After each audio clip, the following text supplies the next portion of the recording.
Hello everybody and welcome back to the Healthy Orange Movie Reviews. I'm your host Bennett Campbell Ferguson. I'm here today with Mo Shaunette and Maxwell Meyers, and we are talking about the Academy Award nominations. So Max, I want to start with you. Okay. I want to hear from all of you. What was your reaction when you first saw the list of nominees? Not any surprise. I was just kind of like, all right.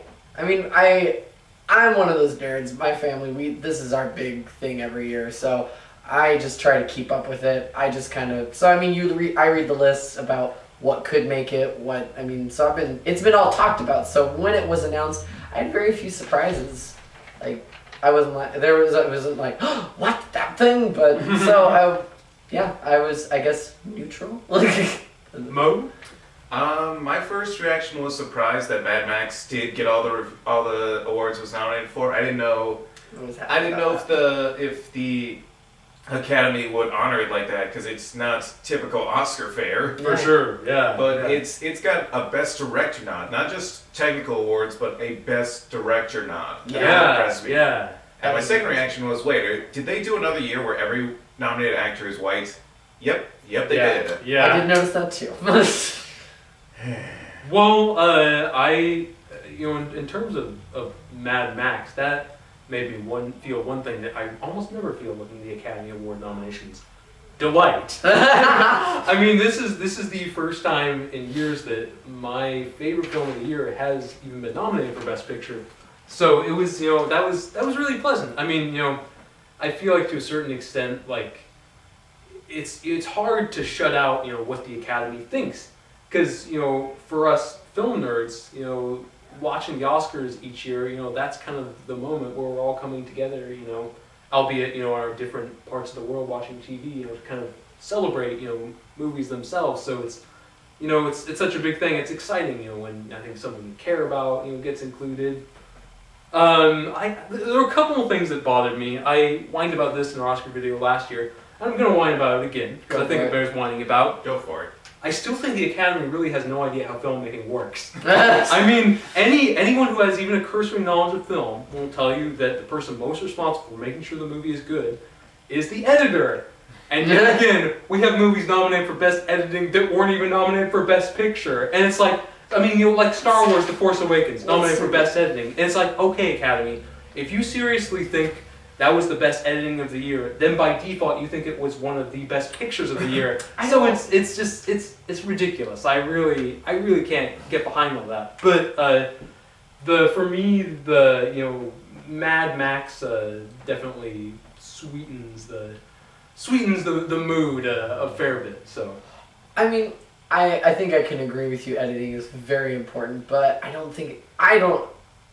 that's really hard. As I'm saying, I'm already regretting it. I don't think it's the most important, but at the same time, it can also make and break a movie. I had a point when I was going into this, and now I'm already regretting it. I was just thinking back, because one of the best edited films I thought this last year was The Hateful Eight. Mm-hmm. I thought it was great. Not nominated for Best Picture. Right.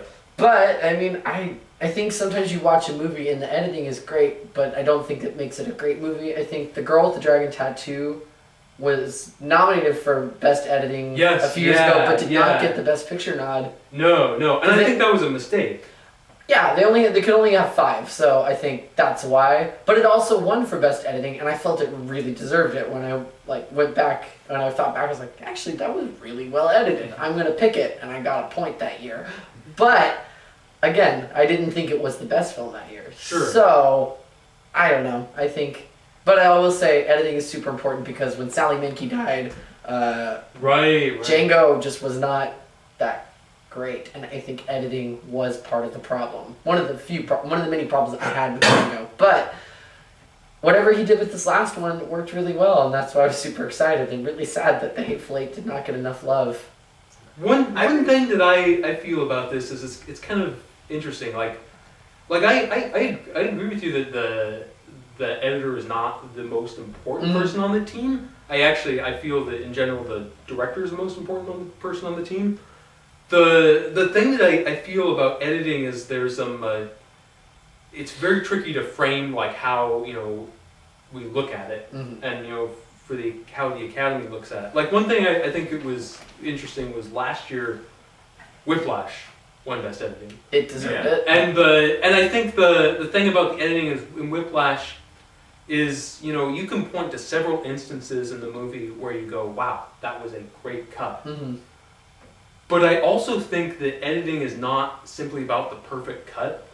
It's about the shape of the film overall. Mm. And The editor is really the last person who shapes it. So I feel like, I mean, like 12 Years a Slave obviously, you know, won Best Picture in 2014, which I was happy about, by the way. Yes. Can't say enough good things about that movie. It should have been Gravity, but yes. Yeah, well, I agree about that. Best director.